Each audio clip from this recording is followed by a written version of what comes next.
were the first podcast guest. Look at us now. Repeating. Year's not over and we're repeating. All right. No, I know, we're already on. Yeah, I think you're. What episode is this? Or might be. I know. 11, 12, 13. Yep, 14. Look. I look awful. No, you look great. We'll put a filter on it. Make me look more tan. I use Kodak A on Premiere. Does that actually do anything? Just put a big Instagram filter over me. Right, just soft and like... Just a dog filter on my face. Yeah, Here's Matty the dog. There's a good hook for a podcast. Or if you could, while you're watching, just put dog ears on. Oh my God, dude. That would be... Your engagement would be through the roof. Yeah, you could just start doing stuff. I mean, like, how do you watch It's Show Business? Well, yeah, the guest is always a dog and Latif is... whatever that Coca-Cola filter is. Right. Whatever the sponsored fucking one. Just a big, it's just a Pepsi sign over my face. That's hilarious. I'd do it. But we talked a lot about comedy goals and things, and like, how do you think this new year's like closing up for you? I was trying to think on the way here first off of what we spoke about, and what did we talk mainly about way back? I'm trying to see if I've achieved any of those. We talked about like, you know, what it would take to do comedy full time. We talked a little bit about like getting more shows, touring, income. I think it's starting. What I've learned is since we spoke, you know, not to brag, knock on wood, but like the Laugh Factory did that thing, like, you know, they posted my stuff. So I think one of our things is like if you have followers, it makes it easier, which it still doesn't make it that much easier because now you have more people you have to tap dance for via social media. So that's one thing that I noticed where I thought it would just slowly get easier, and it's this snowball effect. Oh, don't hit the tits. So into the mic. No, that's fine. So you guys don't know. He said, "Don't hit the table on the notepad." Let's just show. I drew one of those cool cubes. Oh, yeah, like because you are a designer. Yeah, I'm just trying to design a better podcast layout. No, I'm just kidding. Right. It's probably time for a logo revamp. It's funny, like I started with this podcast with the philosophy: just start and adjust as you go. Like kind of when we started, it was like just audio, and then I was like, okay, well, I'm gonna add video, and then I need a desk, and then the logo will be better. The trinkets. You'll know when you have a lit candle. That's every podcast now. A lit candle? I said on mine, I go, how come every podcast is trying to out cozy the next? They are cozy. They're like candles. You got we should put our mugs of there's warming liquids. Yeah, I was watching The Fighter and the Kid. They look so cozy. Yeah. They're in those like, red chairs. I can't wait till they're just peaks when they have blankets over their lap. You're like, what the fuck? They're just roasting s'mores. It's just pot. You just fucking snuggle them in. Anyways, speaking of blankets, I did that Backyard Basics show. Oh, dude. Some people in blankets. It was so cold. I was thinking. They had a fire pit going. Yeah. When I did it, it was like not the warmest. And I remember, it's funny when you said you did that, I was like, damn, it must be freezing. Freezing. Are there people in the hot tub? Was that? No, God, no. During the show? No, not during mine. Okay. Ugh. And I love the owner. Like, there was so much smoke from the fire. Like I'm still recovering. Oh, really? Because it was just like we're just throwing logs just and billowing. It's blazing. That's funny as fuck. Was the show good though? Show was great. Great show. Dude, that's such a oh God, it's so envious of not envious, but like it's so awesome to see like venues like that where the guy who owns the house is just some rich dude and he lets Jordan. Is that how it goes? Yeah, that guy who walks around in just the open robe. Open robe? During my show, I was like, who's this man? He looks like some sensei. Just rich white dude, bald. He had like an open robe. His old dog was following him, and he had a cane. And I go, who's this guy? And then it comes out, he's the owner of the house. I go, this makes sense. Okay. I didn't ask too many questions, which I probably should start doing more. I stayed and got fucked up. And the questions were fucking flying out the... I went second to last, and I was cold. I'm like, I got to get out of here. Who went last? Lee Syatt. Oh, Lee's great. Yeah. I would like to talk more about that. Going back to that other crap, though, it's like, so anyways, since then, got more followers, been bugging people, did the road more. It's just like I've always noticed, like, when you get that one thing, there's a new batch of things you bitch about. Yeah, it's a perpetual struggle and a perpetual goal. Like, you're having this goal, you have small goal. We talked about something that might become a recurring theme, which is short-term, medium-term, and long-term goals. Right. And like we all have these like almost daily goals, like, oh, you got to put up your post, you got to do this, and then you have your weeklies, and if I don't reach out for shows now, my February or March might be kind of empty. Right. No, it's true. Yeah. Like, so, amidst all that, it's cool to get people to like finally watch your stuff, but then it's like so disheartening when you see people, you know, I've noticed now when you get a burst from like an account with so many followers, the more you post, you're like, it's like kind of like a stock, you're correcting your followers. It's like a correction where the people who just followed you because they just follow whoever go away. So it's like this disheartening thing where like you post good stuff, it gets a lot of views and likes, but you're losing followers. You're like, this doesn't make any sense. Well, the more followers you have, the more you can lose per post. It's brutal. It's such a shitty feeling. But what do you think? I mean, you could probably look it up exact, but you were probably in like the 2,000 range when we did the pod last? Maybe 1,500, 1,600? I was probably in the twos. And now you're in the fives? Fives. I mean, that's pretty good that's a good jump in 6 months. That's like, but that, you know, that's kind of going... I'm wondering if we spoke about this a while ago, like having that account, having something that's going to help you get to that. Because like I was on the progression of like just doing shows with Drew and just like literally grinding as far as like meeting people after the show and handing cards. And it took like a year to get that 1,000. But it's like you have to do like what, like I literally probably handed out, I'm not even kidding you, I can't even imagine how many business cards, finding them on the ground. Just like the saddest thing is picking up your business card and you know, there's like a footprint on it. Oh dude, I have a photo one. It's all bent and like fucking looks like they did stuff to it. I'm like, no. But Drew was just on the Comedy Bunker, man. He killed. He's so funny. Then like it's so like going back to like the little writing goals, like then you see people like that and you're like, damn, they just write so much. And I had a good conversation with Monterey last night where it's like comics are like, it's like a pie chart of like stage presence, writer, you know, improv, blah, blah, blah. Should probably say who Monterey is. Monterey Martinez. She's a very funny stand-up out here. And conveniently, my ex-girlfriend. I'm not gonna, conveniently. Yeah. No, she's great. But anyways, she's like a good, she's always there to like, you know, you need like comedy therapist friends. Right. Not that I only use her for that, but like she's just helpful because like you can beat yourself up and like seeing people like Drew where he's such a writer. Yeah. Then I'm like, I need to write more. But she's like, you don't though. Like you can be better in writing, but like she's like, you're so good at being psycho on stage and riffing. And blah, blah, blah. She means like you don't have to, not you don't write. No, you don't have to. No, she was like, no, I know. She's like, yeah, you don't write. You don't though. No, but.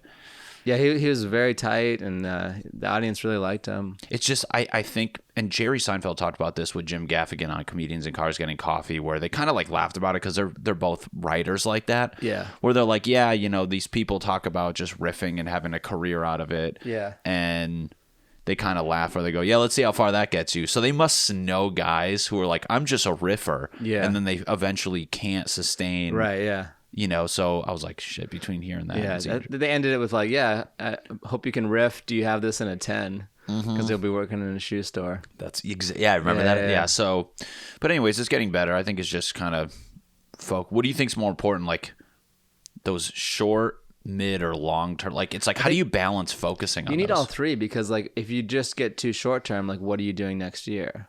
Like, what are the big projects you're striving towards? Is it like a late night? Is it recording an album? Is it trying to... It's crazy. Yeah, you like break it up into like these charts. Yeah. But I feel like if you get too focused, and not to interrupt, if you get too focused, which I've noticed I do on mics or on podcasts. Yeah.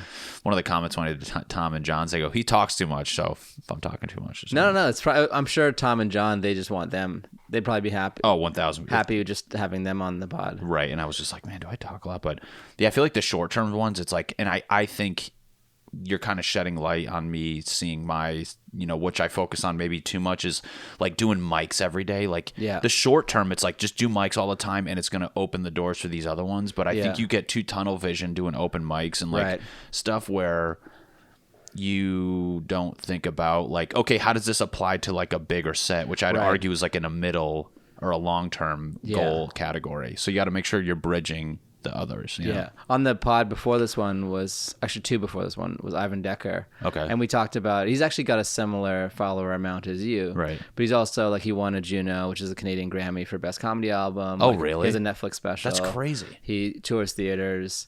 And we were talking about so you're like, just making me feel bad right now. That's why he's in the same position as you. No, but that's not it. Because what we talked about is that like, there's a certain element of collecting followers that doesn't necessarily translate Hell to no. a draw. No. So like you could get 30,000. We know probably comics who have 30,000 followers that aren't a draw. Right. And so it's just one peg in the whole thing. It 1000% is, and it just goes to show, like, we know people, like, okay, perfect example. Sebastian has, like, rounding up 800,000 on Instagram. Like, Yeah. he sells out arenas. Not because of his Instagram though. No, but that's what I'm saying. It's like, you know, in my head, and then we see people who have more than him, and I'm like, I have this like stupid, like, you know, well, he has more Instagram followers, so he should get more stuff, which is actually not the case. And I'm always curious to see like where his ticket sales are. Like, how does, you know, where's his fan base? Is it just like they know the name? Is it a Facebook? Is it Instagram? Yeah. I don't know. Mark Normand was talking on his podcast about, because he opened for Seinfeld. Right. And he had this line he was talking about. Seinfeld was saying that basically like killing equals cash. He's like, I killed up there. He's like, it doesn't matter what the jokes are and how old they are, whatever. And that tells people to come to the show. And that's how you make money. Right. It's like word of mouth. Like they're all going to go home, say they had a great time, tell other people.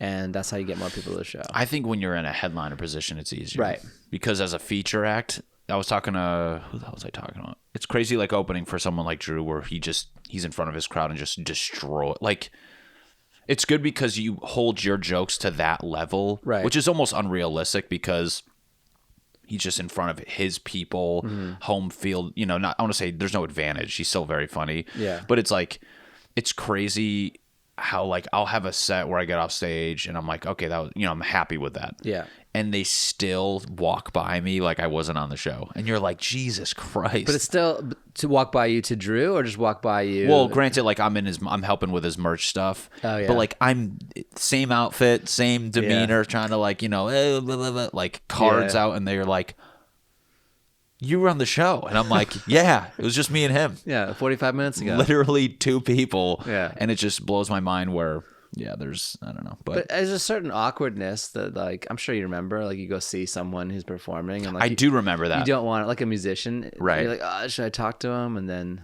No, but I remember vividly when I was in school in Boston, there was a comedy night. This is before I ever thought I was going to do stand-up. And I remember the opening act, just like... they train you. Whoever's last is the important one. Yeah. Whether you know it or not. And I remember like the opening act guy, he was like, okay. And then the guy who closed, to this day, I wish I could remember his name. I can remember his jokes, and he was funny as shit.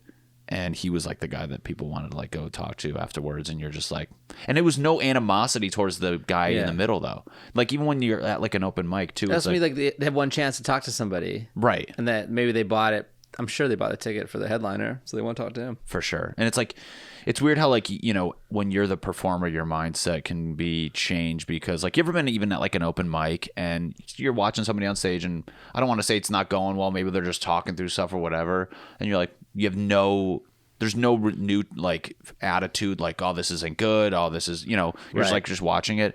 And then when you're up there and you get the same quietness, you're like, they hate me. And you're like, no, they don't. Right. It's just you're just in your head. Right. Or then it's quiet, and then one person breaks them open. It's crazy. And you're like, God damn it, that could have been me. Yeah. What did they do? Right. If I tried harder or whatever. Yeah, dude. If I was better. But no, I'm trying to like be good. You know, you always, I feel like as far as the goal setting and stuff, you have like the perfect situation in your brain of like write every day, do this. And I'm trying to be satisfied if I accomplish like 60% of what I anticipate. Like I put up the holy grail of a creative person's, like I put up a dry erase board. I feel like every creative person's like, if I get a dry erase board, I can be. Do you have one? I do have one. Nice. I took a picture of it. Yeah. It's my background. No, I was kidding. No, but it's like, I feel like. There's one right behind you if you want to go up and riff. Dude, that's. Oh, I don't have the same one. Mine has a tray at the bottom. Yeah. I had a tray, it just snapped off. It's like, I just put it next to my computer. Like I wrote out my whole set on there. It's just easy because it is helpful because sometimes with typing, it's too like. Or where is it? It's in the computer somewhere. It's nice to have it like front and center. Like this is what I'm working on. And it's like, you don't have to, the erasing's easy. Yeah. I'm just plugging a dry erase board company I started. It's called The Comic and You. No, right. Just an ad for Staples. No, The comic in you. Yeah, there's like we have different templates you can have. Right, just it's the new 30-second ad on Mrs. Maisel. Yeah, dude, that's funny, but no, it's it's just when you overcome that one thing. Can you hold up your phone? Oh yeah, I'll show it. On the back. Oh yeah, here you go. So there's another thing I watched. I put just questions on there, or like it's kind of like to remind me. So I watched a TED Talk about like just being good. There was 3 control groups, and this had to do with fitness. So, or what was it about? I watched a few. It's just about a guy, how you stay disciplined, and the whole point of his TED Talk was how his mom was a smoker and she quit for a while, and if she just did these little steps that he kind of explained in the TED Talk, then he feels like she could have overcome. She started smoking again, she died. Yeah. That's sad.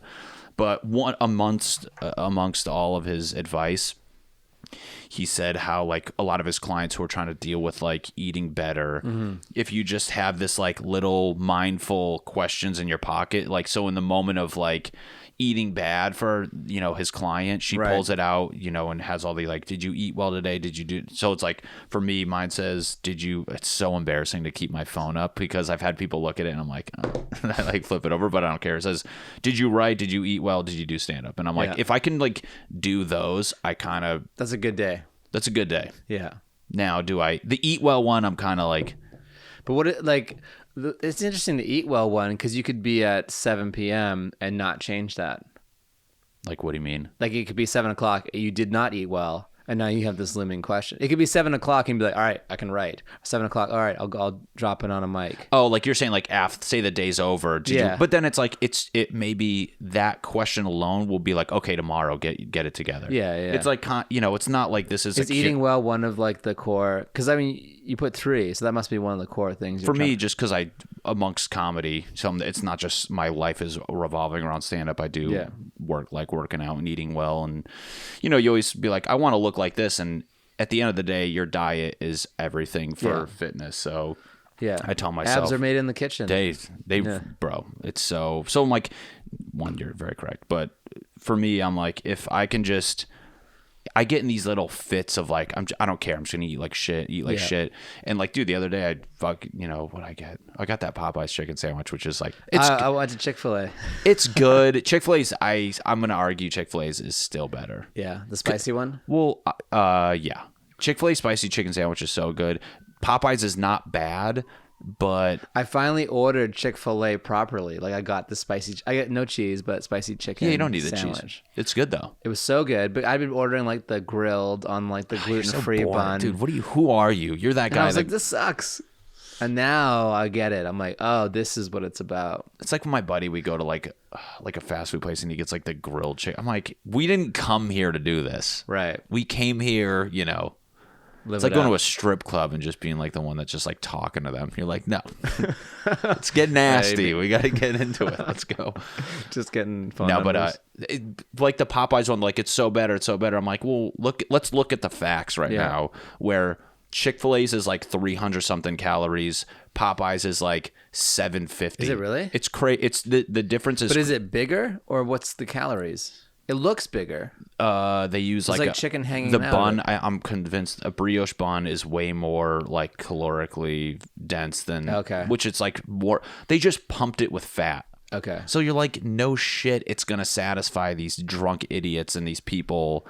Can you just go get it now? Because it was like a thing, right? Yeah, I went there when I did a mic the other day. I was like, I gotta try this before, and it fit in my. I ate well during the week. Let me just kind of sneak it in, blah blah blah. But it was good. But it was like, I kind of want to like, if you have to like, for me, I'm so like right-sided sometimes in my brain where I'm like, level the playing field, have a calorie cap. It's like a baseball team. Right. Calories are money. If you're just throwing calories at stuff, I'm like, no shit, it's going to sound better. The Yankees. Exactly. Popeyes is like the Yankees. We're like, yeah, obviously you just spent $300 million on a chicken sandwich. Right.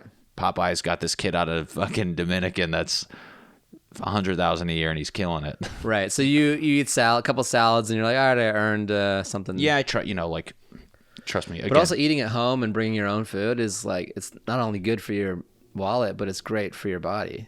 So like I try to use what I bring to work is like, you have to kind of like screw yourself over with diet, where when I go to prevent the food from being around. And that was the thing, the guy in that TED Talk, he goes, you have to and this is like a very, standard approach for, God, my posture is trash. Sorry. I know, I just started feeling like my shit's fucked up. I swear I'm not, I just like I'm a huge sloucher. It's so easy to slouch.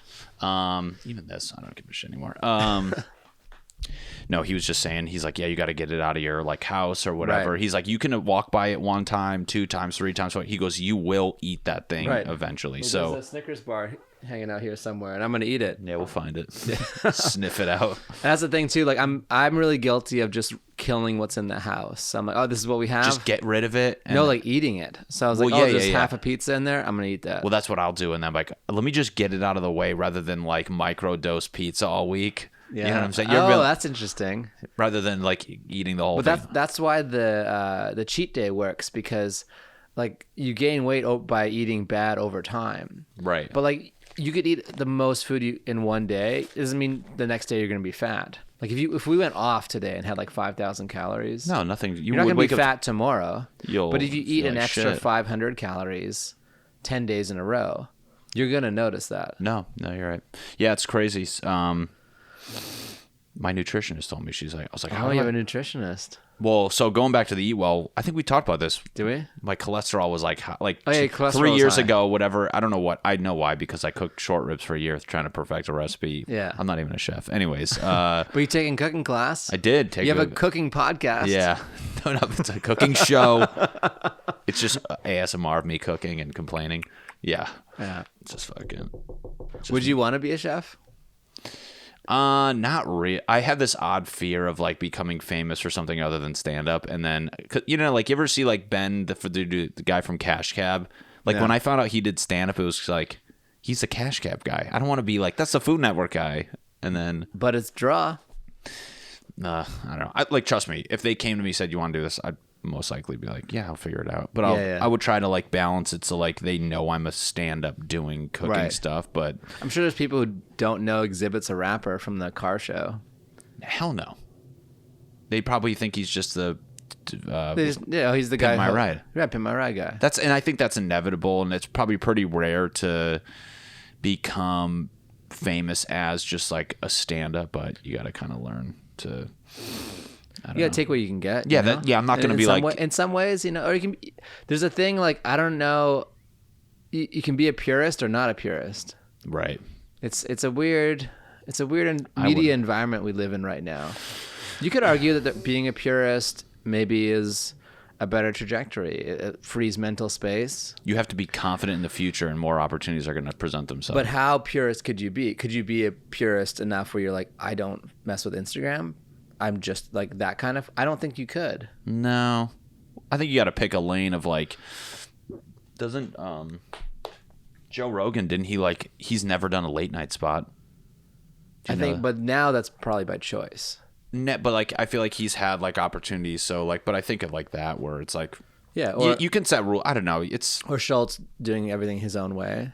Yeah, but they're both have their own empires, so that's true. I'm trying to think. They can pick and choose what they want to do. Yeah, any late night would have Rogan. I think for like Andrew's case, not to like discredit anything, but like in comedy, and this, it's like you have to create your own path, because it's very rare for them to just pluck you out and put you in this show environment. So but that's the dream they sell that's what Hollywood sells you. Right. They sell you the "we will anoint you" dream. We'll sign you. We'll give you like I would love to see a chart of we how will often give that you happens. something. Right. And then the longer you stay in Hollywood, the more you realize, oh, if I don't really know who I am and really have my own stuff together, whatever they anoint me as will be whatever they want me to be instead of who I want to be. Right. Well, and that's where maybe these purists can be like, no, I'm not that. Right. But I feel like comics, though, personally, kind of going back to the hair thing, it's like you get over the years, you just like you see, and it's nothing to the people who made it, but like I feel like a lot of these people we see on like Comedy Central and stuff, like they have just such a specific point of view, and they like know exactly who they are on stage, and these they're like a spokesperson for that, whatever that thing is. Right. And it's a good message and it's through humor, but it's like, if you don't know what that is, then I don't think you get as many opportunities because you're just like, this kid, he's funny, but we don't know what he is. But I feel like people, but it helps your brand because, I mean, we talk like Sebastian Maniscalco, funny, animated Italian. Right. So like if you're just a comic, if he's funny and animated, I feel like, but like every comic, you're either gonna like start down a path of like, this is who I am, right? But at some point, if you don't do that, the audience is gonna say who you are, and it could be like boring, dry, monotone. I know, right? I always say, imagine opening Imagine opening like a bar and you can't control the clientele. Right. Like imagine opening this like nice, like fucking bougie cheese shop and just bikers start showing up. You're like, I didn't want this. This isn't. That's actually what it is because you can say I'm this thing, but the audience will be like, you're this. Yeah. But I think going back to the other thing where it's like, it's funny how so many, you've seen it where it's like comics become this thing now. They're like they're like so hungry for a point of view that they like almost trick their brain into becoming this comic. I'm this kind of comic. Right. I've always been this comic. It's like, no, you haven't. You just said last week you're now the conspiracy theory comic, right? And you want this weird angle because I think you don't know what the hell you are. Or maybe you got a good reaction, like an artist who has a hit song, and they're like, oh, now I have to keep doing this one thing because it's what the fans want, right? But the fans, if they're fans, they'll go with you down whatever path you go. It's weird watching. Have you ever like watched your own stand up like on video and actually like had like an out of body thing where you're just watching it as if it's not you? I had it a few times where you're like, I'm just watching. It on audio, not so much on the video. But it's weird to even watch yours. I know it's silly, like to be like, it's obviously you, but it's like, it's weird. Like I did the set at the West Side the other night, and I very rarely film sets. Like I do on the road, but it's like I'm doing such the presentation set. Did you film it from up top in the booth? Here, I'll show you. No, I just brought my tripod. I got a attachment for the phone. They have a good attachment up there. You can just click your phone into it. It looks good though. I got to get the new phone. It's so much better. But I just like did that. Oh, that looks great. Dude, with this camera for the people who want to see. So anyways, it was weird to watch because this was all newish, like almost show, but not show. And it's weird to like watch myself where I was like, oh, I can kind of see the theme in my set. Right. I can't tell you what it is. I think it's like a weird thought that's developed and using a social situation to explain. But it's like, it was kind of comforting where I was like, oh, okay, I'm actually doing it. Like if I watched a comic do that, I'd be like, oh, that's pretty funny. Like, which was like comforting and anyways, but yeah. I mean, I think you're at a place where you have a theme and something. I don't know what that is. I don't know what it is, but I feel like it's like a flower and it's coming out, and like you can kind of see like you have. That's like kind of watching. There's a through line to your comedy now, and I'm trying to pinpoint what that is. I don't know if there's like a brand on it. Like he is this guy. He's like I wouldn't say you're the construction comic. No. Like I mean, there's definitely a relationship element. Right. The same way like Neil Brennan's comedy is always like a relationship element. Right. Whether it's between him and his friends or him and girls and stuff. Right. Yeah, it's, I think it's just, right. I think the best thing you can tell yourself in any entertainment stand-up is like, just don't get impatient. Like just so many comics and any like young. It's funny after sorry for kidding table. Yeah. After the backyard show, just ripping beers and I just like just fucking slamming beers. And I didn't get like fucked up, but I was just talking to younger comics. They were like being very complimentary and like I wasn't preachy, but it was just like I was just trying to tell them in one of the they're like asking advice or whatever, and I was like. I go, if I was in your guys' position right now, I would take social media more serious because I wasted 8 years, basically 7, I'll say 7 of like just not, granted, Instagram wasn't a thing. It really caught fire like 4 years ago. But, I think even then I probably could have been better. Maybe 3 really. But arguably, okay, when I say social media too, I mean like maybe like YouTube or something with a platform, but like it wasn't that. Like there wasn't many success stories through that, but in hindsight, I'm like, if I can give you guys advice to start doing something now, do that. And I go, please just be patient. Don't I go, so many comics are 3 years in and they're expecting these half-hour specials. And I go, you guys, like, it's not that you're not good, but like from being somebody 9 years in, I can see you're kind of in the pool of people who are 3 years in. Like, I feel like every year you draw from a different, common knowledge that you think is this unique thing, but it's like we've all been in your shoes talking about that stuff. Right. So it's like, just be patient, let it unfold. Like, it's the people who get like bitter. They're like, I'm fucking doing this, that, and the other. It's like, dude, I don't think it's comedy. It's just show business in LA. General. It's like, right. You're around all these people. You're around the dream. You see people living the dream. That's like, I don't go to the store because you can be 4 feet away from freaking Chris D'Elia, and you're like, it's only 4 feet. It's like, no, that 4 feet is 20 years. 20 years and $20 million. $20 million. Yeah, that's a lot. That's like the Brad Pitt's character in I did not see that. Well, anyway, he's Leonardo DiCaprio. Spoiler alert. We gotta put like a This is not a spoiler. This is all in the trailer. He dies. No, I'm kidding. I wish. He's Leonardo DiCaprio's like friend, but also kind of like driver, stuntman. And like Leo lives in the hills, and he just gets in his car and drives back to like a trailer in Van Nuys. So I'm sorry, go back. He's his stuntman and like stuntman, but mostly he ends up just being like a handyman for him and like a driver. So is he in entertainment in the movie? Yeah, but only because he's around Leo. Oh, I got you. So he's like around he's hanging out at the house in the hills. He's around movie sets, but he's still. And he goes back to that shit. He's like a foot from it, but still so far away. It's crazy. That's a good point. I should watch that. You should watch it. It's great. That's great. It's on downloads now. Great film, but it's like we're all in it and not in it at the same time. It's very. That's like, even doing the shows with Drew, man. It's like people are like, outside looking in, dude, that's so awesome, you can do that, blah blah blah, but like my reverse engineer brain breaks it down, and it almost like I get disheartened when I leave, because I'm like, God, I try to start doing the math where I go, how long until I get these shows for myself? And I see that you start to see things in distances as far as like, but how much better would your life actually be? No, it's not even about being better. And I understand, like, because you're talking about patience, and that's part of the patience. 1,000%. Saying like, okay, like doing the work that's in front of you. 1,000%. And like, so like, to contradict myself, I'm like, God, I can't wait to have this thing, blah, blah, blah.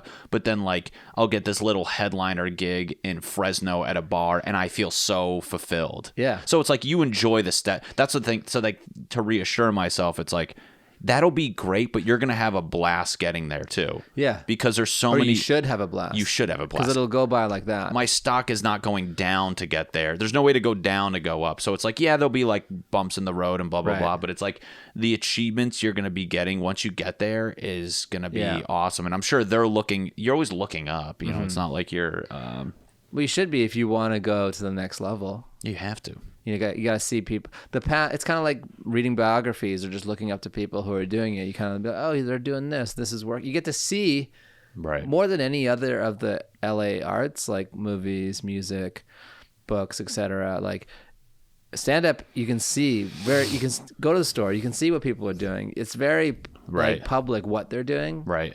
But there's some serendipitous moments. It requires hard work. Right. It requires a discipline to write. Yeah. More than anything, I would say that's the number one. Just being like creating topics and like you have to be undeniable.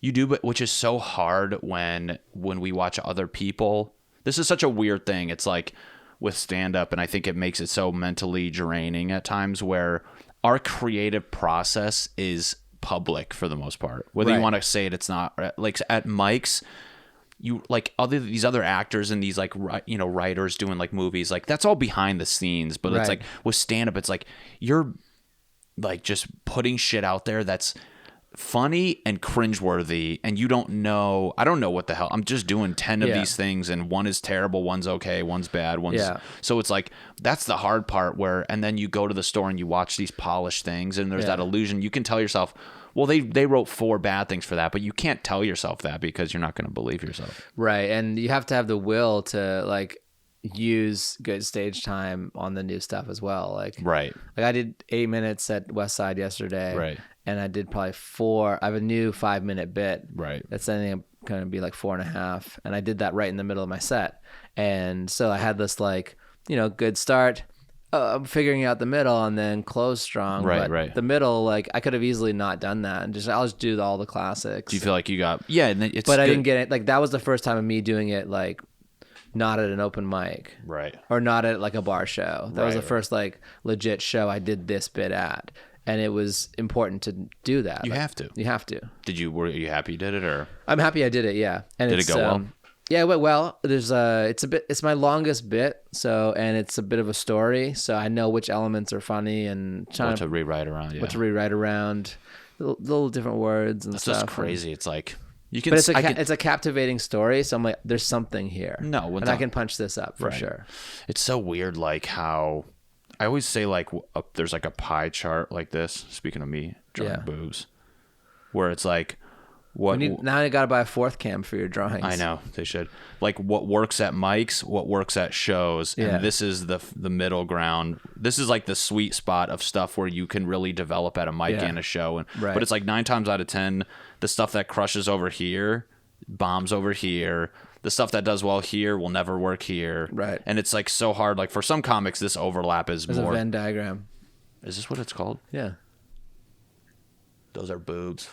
You ever see that on the news? You told me you're gonna draw boobs. I said I was gonna draw boobs. Yeah, so it's like I think about this where it's like, yeah, it's hard because sometimes the stuff over here, it crushes at shows, but then you do it at a mic and it's just so like there's that element of like hackiness. But I'm like, I feel like your show joke should always live in both because this is. Can I add a third one to your boobs? Let's go. A Cyclops tit. So. This is the third one. What's good for your career? So you have the stuff that crushes. Oh, there you go. Which one's your mics? Anyway, it doesn't matter. So mics. We'll say mics. Shows. And what's good for your career? Well-being. Yeah, we'll say career. So you can have stuff that crushes at mics and shows, but you know that already. So now this is a sweet spot. So we should come out with a comedy visual book.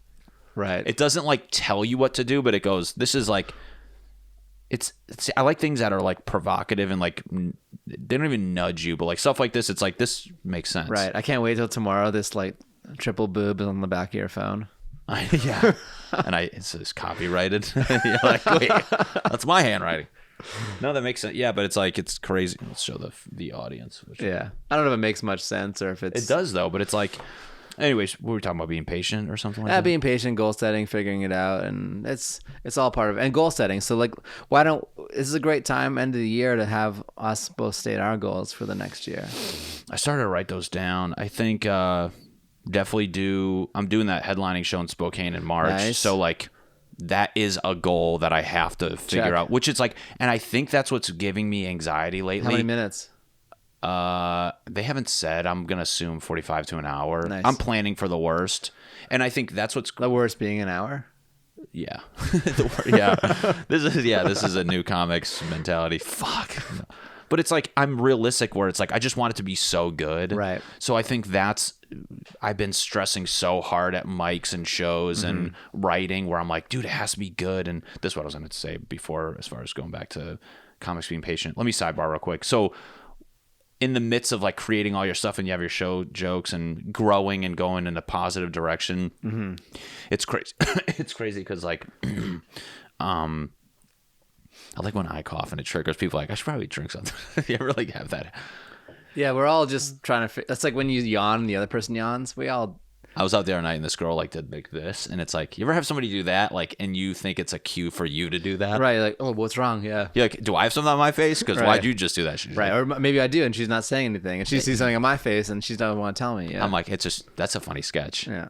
You like this, and you're like, and then it becomes this battle, like, yeah, well, and like you're being a dick about it. We got the cams. No, but what I was getting at is like, be patient, constantly try to like improve. And it's crazy because I watched this, I don't want to name his name because I don't really know the kid that well, but he was like in someone's story, and I remember doing mics with him a long time ago, and he's doing very well. And he posted one of his jokes on his Instagram, and I'll show you after, but dude, he just like, it was such a clean point of view, like no fat, just like very like clean, not wordy.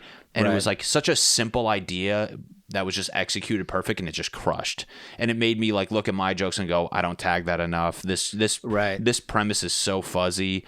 So it's like there's constantly these lessons like that where you're like, you see someone like, oh fuck, like not that I'm copying them, but I just envy the like clean premise, clean point, minimal fat, and it's like it branches into other things. And sometimes you got to watch more of like the hours on Netflix and stuff because you see like how many tags, how tagging is how much clean, dude.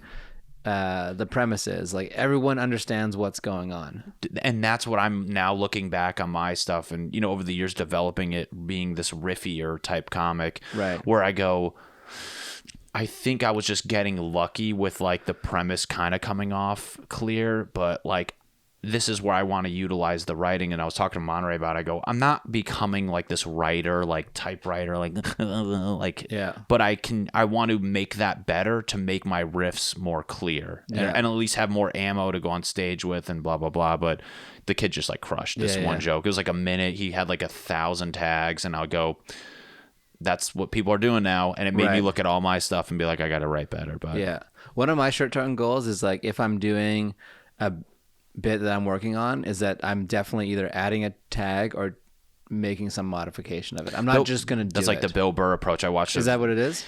There's a clip I can try to find it. I watched it at work yesterday. He played it when he was middling for Dave Attell. Yeah. And he would watch Dave. He goes, every set, he was doing new tags.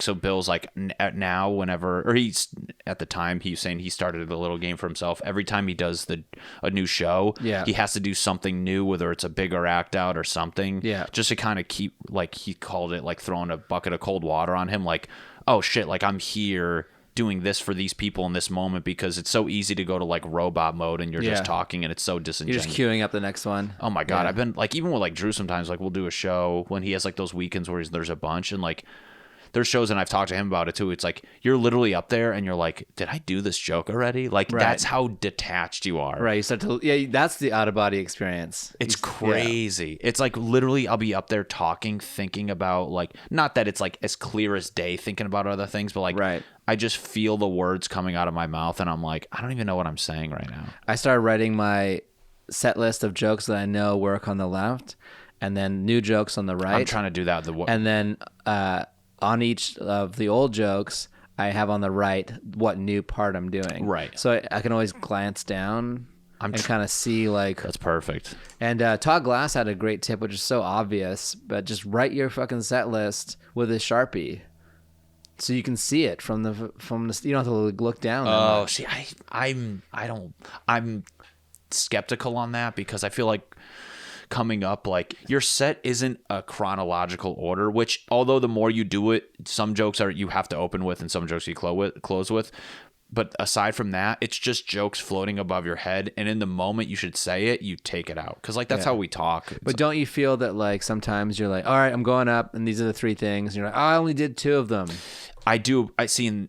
There's so many, like I get that though, and that's where I do appreciate the Sharpie thing, because it's like, if you keep going up with like, I'll just remember it, you're not going to remember it, and you forget to do stuff and things don't get developed, where you have to like be, disciplined like that. So like I don't bring a notepad up at improv or the store. Hell no. But I do, like a bar show for sure. See, I don't do that, and I should do that. Really? Because I get frustrated when I don't develop the thing, but I feel like when I, don't bring it up, it reps that other muscle of like, create something out of nothing, talk about, because like when you see the list, sometimes I get so like, that's the thing, and then I don't do like the riff that I was planning to do, which breaks the room open, and then I go to this robot like I had different goals. It's tough because it's like at the Backyard Basics, I had a great crowd work line that I was working in with the people in the front row, and those always get like huge laughs because people are like, oh, look, it's happening, we're in the moment, and to like deprive yourself of like that skill and doing those things, it's not you have to do those. You have to do them, and it's also better for the show, and it's better for your set. It breaks the fourth wall, and it's like I'm a human being just standing here. But because I did that, I didn't do one of the 3 new jokes. But do you think the new stuff would have done better than that riff?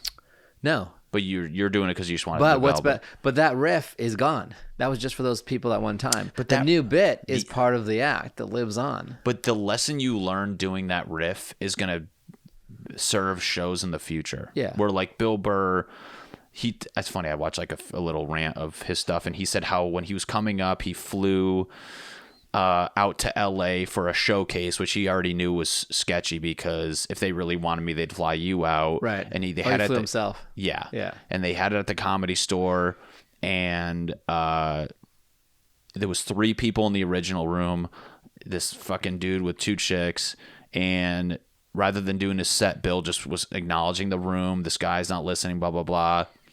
And he got off stage, and the guy who's like had him come out was like, "You didn't do your stuff.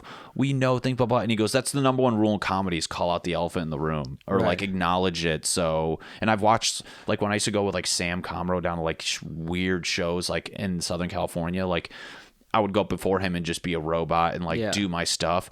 And he would always just like talk about the room for like a minute. Yeah. And it would just disarm them. And he would go into his material, and I go, that's what you have to do. Like, it's just such a good thing to do. And it makes you just watch any show, and the headliner 9 times out of 10 will do that.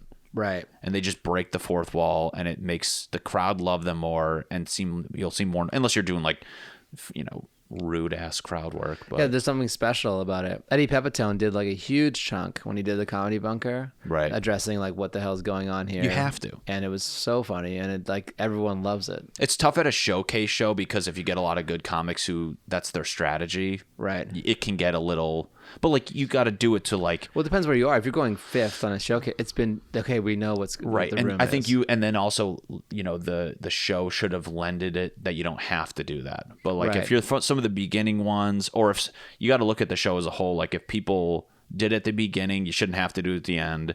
If people didn't do it at the beginning, you could do it at the end and loop them in. And like any show where it's like a bad showcase show, and then the headliners, like everyone just goes up and they just do their material and get off. It's like no one's like talked to the crowd once, so you got to like kind of look at it as a whole. But I think some of the other goals is like just kind of set. Well, you have your headlining one, yeah, which is great. This is short term, February, right? March. So okay. Yeah, but I'm gonna. I remember we talked briefly about maybe doing the bunker. I'm gonna get a venue out here and do 45 minutes, or like if you want to figure it out, or even like a half hour. Yeah, I'm trying to figure something out. So that'll be from now until March. Right. I know I have some sets on the road with Drew, although I'm just gonna be hosting. But it'll just I have stuff coming up. But I think I do like what you did, where it's like the new stuff kind of working, show stuff, and I'm starting to like try to develop.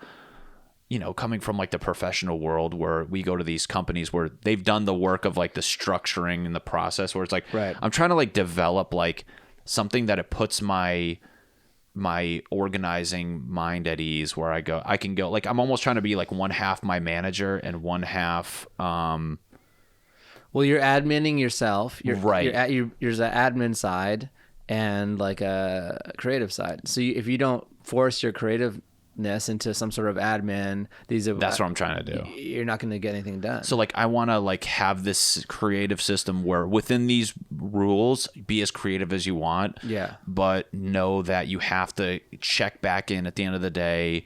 Be good about putting the new jokes where they were. These ones are here, because then when you go to a show, at the end of the day, the jokes that work, that's your set list. Yeah. So you're kind of feeding the machine, and you have to make sure all the stuff around it is doing what it does. Because right now, you really just drew 2 cocks and 2 balls. Yeah, I know. This is just a fucking. This is how you create. He told me he was going to do it before we started, so you figured it out. It's a long joke, right? No, but like I feel like now here's my set list, and it's just so like squirrely around it, where I'm like, it's hard to like focus sometimes. Right. Well, it's not that I have ADD, but with comedy, it's very easy to, where you have a bajillion ideas. Happening. Well, a strong riff can just be like, all right, I have to. Now if you just bail on that too quickly, you're in this limbo land. So you got to roll with it if it's working, and then you got to riff kind of maybe back into subject matter that's one of your bits, and then you can kind of like get back on the train. Yeah, it's tough to. And you never want to like try to purposely direct a riff in one way or the other, but it's like that's the fun. And I took an improv class at. Well, it's like directing a conversation. Like even this podcast, sometimes I'm like, I kind of want to talk about this, but we're talking about that. And then it goes, and next and if you start directing it, it's forced. It's forced, and you lose the like spontaneity of it. No, that's like doing when I took that improv class. This guy, he like started Second City. It was like a 1-day thing. I don't even know how. When I did improv at like Flappers, the girl who ran it, she was like advanced at Groundlings. She got us into this thing. But he was like the good thing about like improv and why we all like it. It's like you just take the leap and you have to trust that you'll figure it out. Right. So it's like, that's where I'm like, when I get freaked out about like, I hope it leads me to this, I'm like, it'll get there. Something will happen. If you stay with it, that's like if it's showing you have the confidence to stay with it. Right. If you start bailing on it too early, the audience knows. Hell yeah, they do. Even if you don't be like, oh, that sucked. Even if you don't even have to say those words, but they know, they can see your soul. Your choice of words will be like, oh, you got that food? Food reminds me of dinner, and I was at the and they're like, oh, that's such an awful segue, but it's crazy because like comedy, and then I've been doing like that Headspace app, and the guy who's on there like talks about meditation, and he goes, anxiety happens when like your body's feeling one way and you want it to feel another, and you're like you're trying to force the change, and that tension is what's causing the frustration. And that's kind of like what it is with stand-up too, where it's like, you know, the anxiety before you go on stage, like, I want this to be so funny, and you're like trying to force something that hasn't even happened yet. Right. So it's like lately I'm just like, I want it to be funny, but I'm not trying to like, what's going to happen up there is going to happen, and I'm not trying to freak out. And I think it takes a little while to kind of like get the confidence where you're like, I'm confident I'll make it work, but I want to just, now that I'm training my brain to do that, I want to like make sure I'm getting my ammo lined up and being better, because it was just by the hip forever. And I just, you know, not that I want to be a writer, but kind of going back to that, it's like you just see the success of people who actually sit down and do the work. And kind of going back to that kid set that I watched, it's like, yeah, he, you know, I can develop my stuff by riffing, and he had very clear points, but there was lines in there where I go, you must have sat down and wrote that. Like, I'm not against people riffing these very good points, but I was like, a few of those must have taken a minute to like, it's like that really clever line, you know what I'm saying? Well, you gotta like, you don't have to, but there's value from sitting down and moving the words around and taking that's out the legwork I like. And then, but the genesis of it doesn't always have to be the pad. You can have genesis of the idea on stage and maybe take it off and then edit, change those things. No, that's true. Yeah, so I think goal number 2 is try to like wrap my... Yeah, so you're headlining. Yeah, let's turn the page. So it looks like an orgy. We'll put that on eBay. Let me sign it. Goal 1. Oh, it's from his I don't care phase. See, even the headline though, it's like that should be the culmination of all the other goals. You know what I'm saying? Right. But it's still achieved. But it's like, it's not necessarily the goal isn't headlining. It's like to do a headlining set at a club. Right. Yeah, but yeah, I think it's just try to have a method to the madness. Yeah. And I try to link this back when I was in school for architecture, how much it's the same process. It's good idea.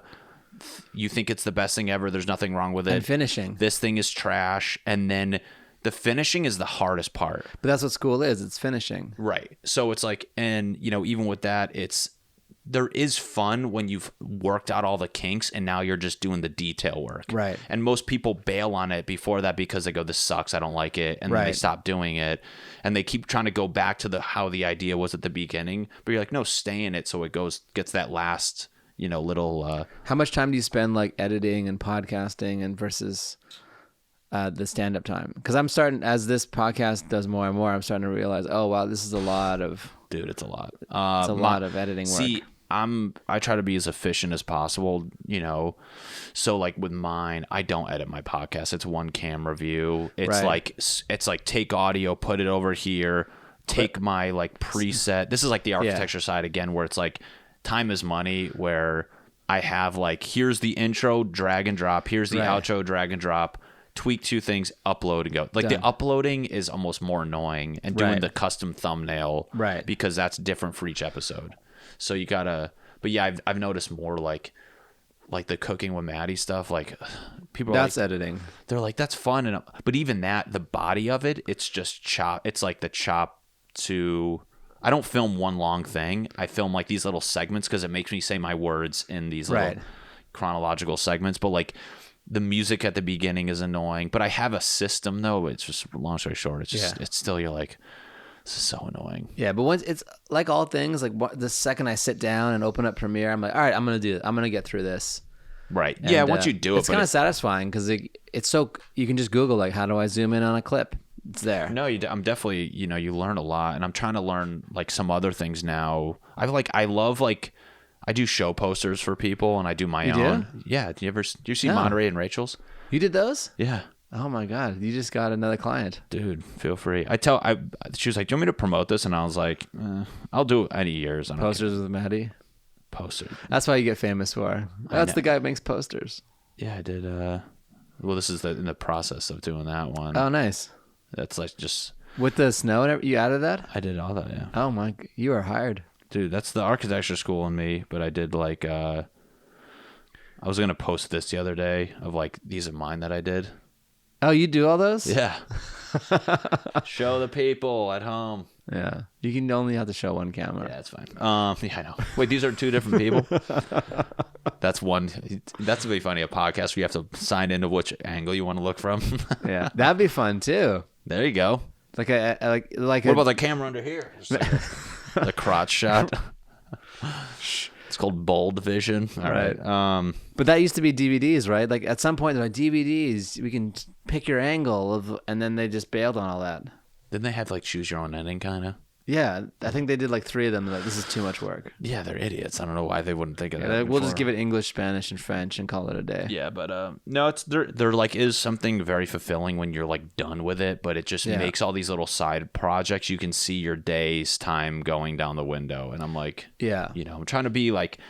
That's why it's kind of like saving money. It's like you pay yourself first, right? And that's what I'm starting to realize, which is if I don't pay myself first in comedy, which is right first thing, that's like a huge negative on the day. Yeah, because you can try to fit it in after you, and it's so much easier to open up Premiere and start editing than it is to actually write the jokes. Because editing, you have the thing done. There's a yes and a no. Right. There's a very defined goal. This will be edited and finished. With writing, you might have an idea. You might be focused. You don't know how much you need to. You're giving me like, I hate that feeling of sitting down and just like, they're like, yeah, just type and it's not always going to be good. And I'm like, no, I fucking hate that so much. And like, but when I have these ideas, I write them down and I go, I'd rather riff that on stage. And I'm trying, this is where we're now exploring my second goal of like, do I just sit down and blindly write? And I'm like, I'm just not that person. Like I come up with ideas like everybody else, but I just don't develop them right on paper. I'd rather go riff it, get like a little foundation and then start that process. But to just blindly diary, I'm like, I don't know how people do that. Like Drew will like write for like 3 hours. I'm like 3 hours? He'll like on the road. That kid's like, I envy people like that where they do what I want to do of like, they're like, this is it. I do this and there's no like leeway. Like he'll literally go write for like 2 to 3 hours on the road and like, but I think it's 11 to 2 or something. Something like, like I'll just see him in like the lobby or like we'll walk by, I'll see him somewhere. But it's crazy with, but with somebody at that level, you're like, I'm going to go do an hour tonight. This is my livelihood.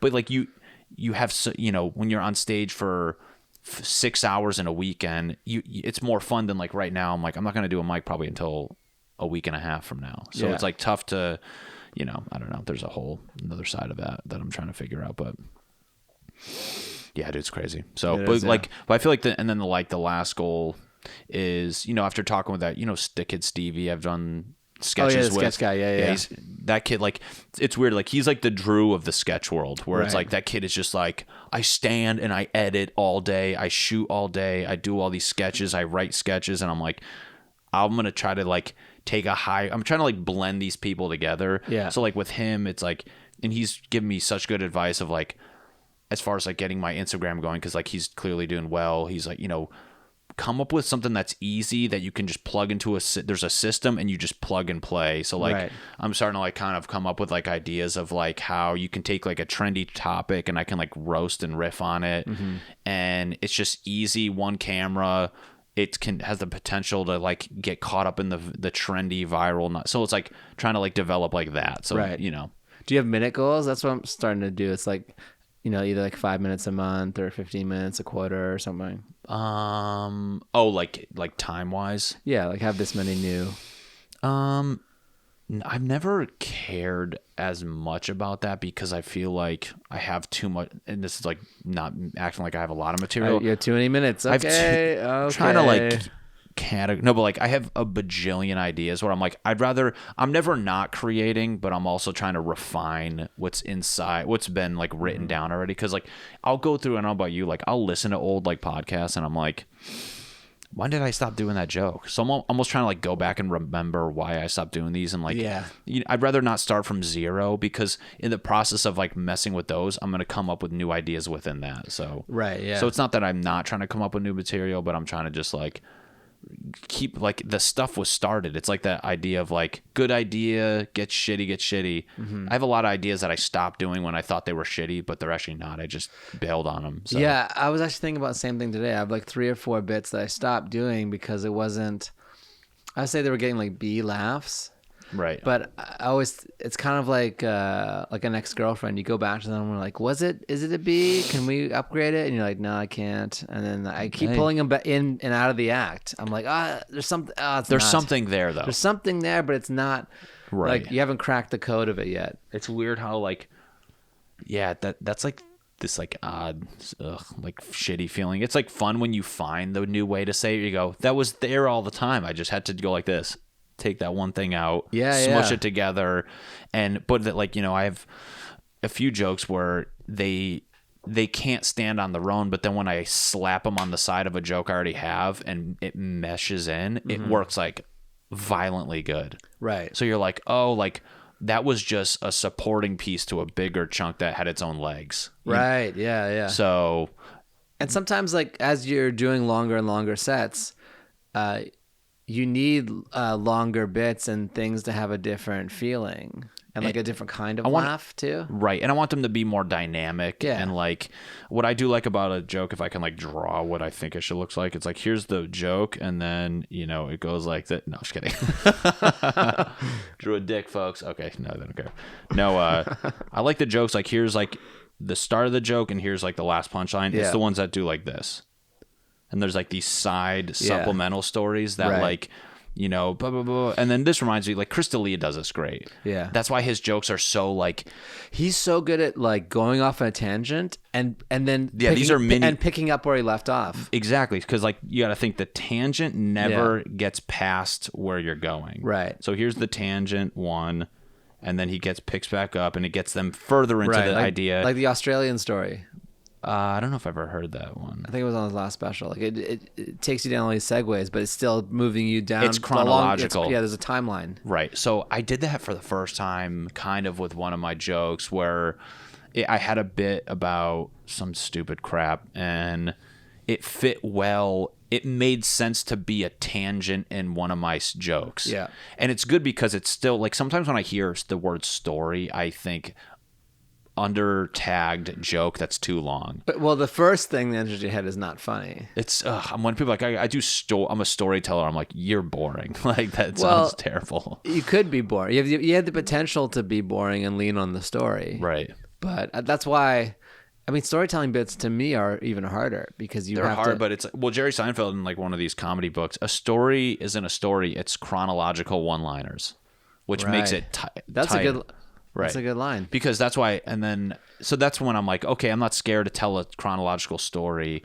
Right. And, thinking it's a bunch of mini jokes that are going in order. That's all it is. Because when people tell stories, like I imagine them writing out a page of material and the setup's up here and the punchline's down here and there's so much unnecessary stuff. But anyways, like, so going back, that one joke was like a perfect well-crafted tangent in my other joke, and I'm like, okay, see, and then that like makes me be like, okay, can I do that more now? So now that takes a joke that's very linear and it kind of makes it this like whole little event type thing. So that's what I swear to God, this past year, like this, even like the last like 2 months, just like I don't know what provoked it, but you kind of like go back and look at your jokes with like a fresh set of eyes, like a more like veteran set of eyes, and you're like, God, I'm so much better than this. And I think it was just a culmination of like having a few jokes pop through and do way better. And your POV changes, as your life goes on, yourself more. Right. And then to top it off, like last night watching that kid's joke just crush as far as like, yeah, okay. I'm in such a rebuilding part of like all my old stuff, and it's like it's almost disheartening, but it's encouraging because I'm like, once I break through and I get all these where they should be, I'm gonna be right back to square one and be bitching about these other jokes, but it'll just take them to such another level that it's like the Facebook thing they used to say at Facebook, which is like something along the lines of if you feel comfortable, it's because you're not moving fast enough. Right. So like you need to be moving at a space where like you're discarding material, you're like not sure. Like that means growth. Right. And and I've definitely I think I told you like last week, the bunker, that was with the Chymbor. Oh, the Chymbor. We talked about the Chymbor, the last couple of things, the Chymbor. It was dude, oh my God. Like that was just the icing on the I suck cake for me. But I don't think he sucked. I think what happened was, if I'm now like detaching it emotionally and I'm just like looking at what it was and listening to it, it was me earlier that week. I had a few new jokes that like did okay. Yeah. And then at a few mics, I got too confident with them, did it at a show, didn't do so hot. And then at that show, the clientele that you get as far as even comedians, I want to do well in front of, and they don't know me. And then I open with like something that worked, and then I do one of these new things, eats a dick in my eyes, you know, like dude, you're doing five. So now you're like now I'm cramming. I'm doing 10 minutes in 5. And like the new shit just wasn't hitting. Made me rush uncontrollably doing my old stuff, which didn't do well. It's just this like snowball of like new stuff doesn't work, panic with the old stuff, and then I'm like trying to end on this just like my douchey girls holding little things joke, and I'm just like, you fucking piece of shit. And then I'm like trying to avoid people while hearing them explain that it wasn't that bad, and I'm like, oh God, dude, I'm gonna quit. Yeah. And I had like 2 mics after that were just trash. Like that week as a whole, I'm never going to forget that week. Really? It was just like such a miserable, like I'm not creative. Yeah. I'm on stage. I literally don't know what I'm doing. And then. But then you had a good oyster bar set. Was that the week after? No. This was that was Monday. Okay. So yeah, there was literally Monday was oyster bar because today's Saturday. So that a week ago, I did Stevie's show. Yeah.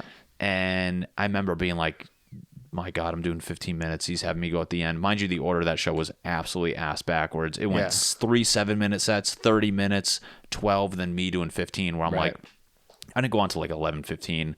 The people who came there to see him were already probably fidgety, but that set was just like, the course of 15 minutes, I probably did 2 jokes, and the rest was just like riffing and having fun. But that kind of broke me out of it. And then the oyster bar show broke me out of it. And it's kind of like, I think we talked about this before, where it's like, it clicked where it's like, comedy is like blood pressure readings. Right.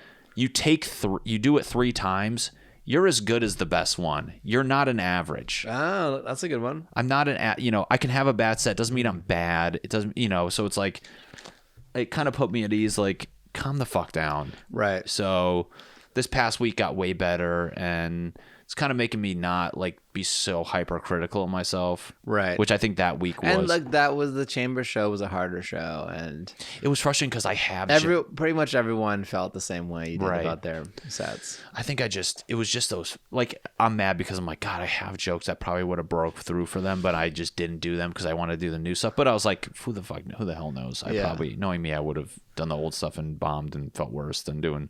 At least I could be like, yeah, it was new. But in the moment, I was just like, you suck. You're not good.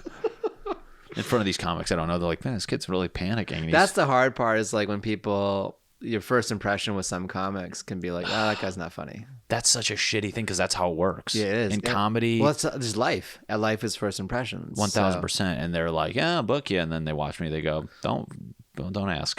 Right. It could lead to like missed opportunities, or people just having this, it could take years for people to change their impression of them. Yeah, dude. That's every booker in LA. That's one of the things, going back to like what we were saying with when I was drunk at that backyard show.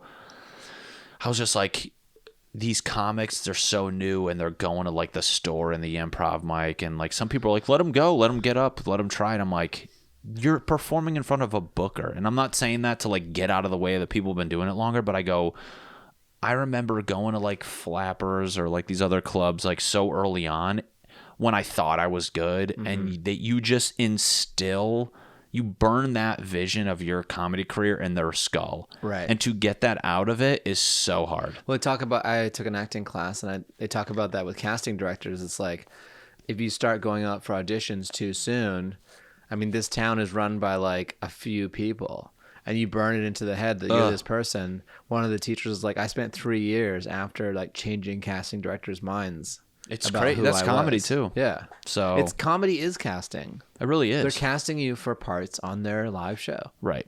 And even more nowadays, where like they're taking into other considerations too. It's got to be diverse, representative, etc. Right. So yeah, I mean, I think they want you to do. You want the funny stuff. They want you to do well and be prolific. So come do well with another 3, and then come do well with another 3. That's gonna make you have people to pay attention. Right. That's one thing I've been trying to do at Mike's too. It's like I'll set a rule if I'm at 2 back to back, I can't do the same material. Like I think Chris D'Elia has such a good. He's deemed himself as just like the funny guy. You know what I'm saying? Funny and he's hip. He like that's his thing. He's like the cool funny guy. Yeah. Which I'm like everyone wants to kind of be like. They don't look at him like expecting one. Oh, I guess they kind of do expect certain material. And he's out of silly. Him. Silly. I think that's like you're the silly comic, which like. That's like being like, do whatever you want. Just do. I don't know if he's the silly comic, but he has a silly element. 1000%. Yeah. It's not like serious. Like I think, which maybe for him though, might be harder when he wants to talk about serious topics and he can't because they go, why don't you just be goofy? Like, right. Why are you doing this? I think like top of mind for Chris D'Elia for me it just says funny. Funny, right. Which kind of is exactly what you want. You want to be, they go, yeah, what does he do? I don't know. He's just funny. Right. That's a good thing. Yeah, I would love that, but I think it takes so long. You have that road, maybe although he got shot up super fast, but like, I think that road takes a long time to just be like, no, he's just funny, right? Like, don't worry, he'll be funny, like, right. And now he's a major comedy brand too. 1000%, massive draw, right? I ran into Griff at the Starbucks. When? Yesterday. Oh, really? Yeah, right over here. I feel bad. I don't think I'm gonna golf today. No. Dude, I'm leaving tonight for Connecticut, and I just have to do like so much crap. It's like easy. Oh, you're going home for the holidays. Yeah. I take a red eye tonight. Oh my. That's why he was like, "Oh, do you want to golf this afternoon?" I was like, "I'm doing this." And then I don't want to like be cramming laundry, and God forbid it's like Oh, the day before the flight is the worst. It's like lame duck. I'm just like, what am I doing? I just like get me there. Yeah, and you're like, oh, did I forget stuff? You pack. I know. Luckily when I go home, it's like I don't really. I always when I walk out the door, I go if I have my wallet, phone, keys. I can figure it out. Yeah, you can buy whatever you need. Yeah, because I forget shit all the time. Yeah, it's no big deal. But yeah, like today, I was just like, I'm not gonna freaking golf. And even like with stand up, I was like, do I do a mic today? I'm like, I think I've officially, although I come back the 29th, I go for this year. I think I'm just you're done. Yeah, I'm going to Utah for 7 days, and you're doing shows? No, I'm not. I'm just going there for skiing or snowboarding. That'd be great. And it'll be like the longest time of like not doing any shows. It's like nerve wracking. Like you kind of get anxious, but like when I'm home, there's no comedy vibes at all. Yeah. It's so relax, see your friends, eat like shit. Yeah. And it's just like it makes you come back here with like a fresh take on. Yeah. Like anytime I've taken like breaks, I feel like I've come back better. You'll come back with some bits about Connecticut and banking and just fucking white people stuff. You'll be the white comic. The classic whitey freaking, but speaking of banking, dude, stock markets helped me the hell out. Yeah. What are your top stocks right now? Picks? Yeah. I don't know. Netflix, I wish I listened to you. I was so butthurt about being in the red when it was at like 250, but I'm like, Jesus Christ, I wish I just threw like more money in that. Right. Well, there's a great, I don't like doing picks, but I never do give picks. You some advice from one of the gurus, Warren Buffett, which is like, if you have a sweater you like, right, it's a sweater's $100. Right. And then that sweater goes on sale. Wouldn't you want to buy another sweater? But the stock market's the only thing when it goes down in price and people stop buying more. I agree with that in a way, but I also think that's a weird metaphor. Why? Because well, because you don't need 2 sweaters. Your livelihood is in that sweater. Like, also. Well, it's even worse. A sweater is worth 0. You buy a sweater and you can't resell it. That money is gone. If you buy a stock and it's 100 and it goes down to 50, it's still worth 50. But and what it's worth is not actually even what the price is. So to start off, he says you have a sweater that you like. If you believed in this, if you believed in Netflix at 300 and you buy it, right, and it goes down to 250, right. Unless something is fundamentally changed, it's even more attractive now.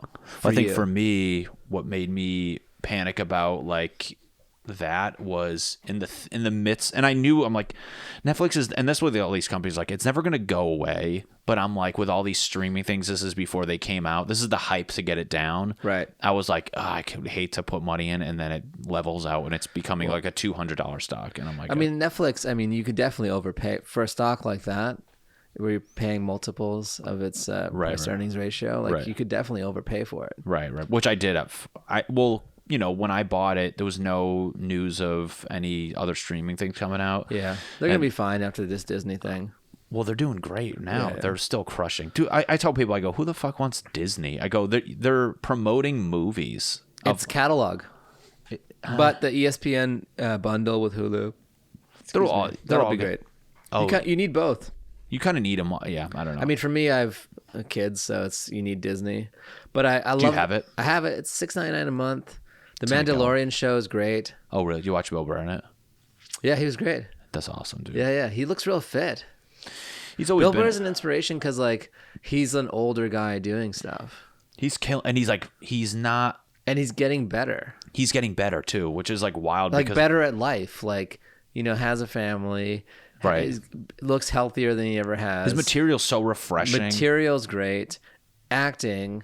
Dude, that's crazy. I want to watch whatever you were talking about, the interview where you're pulling all those quotes from him.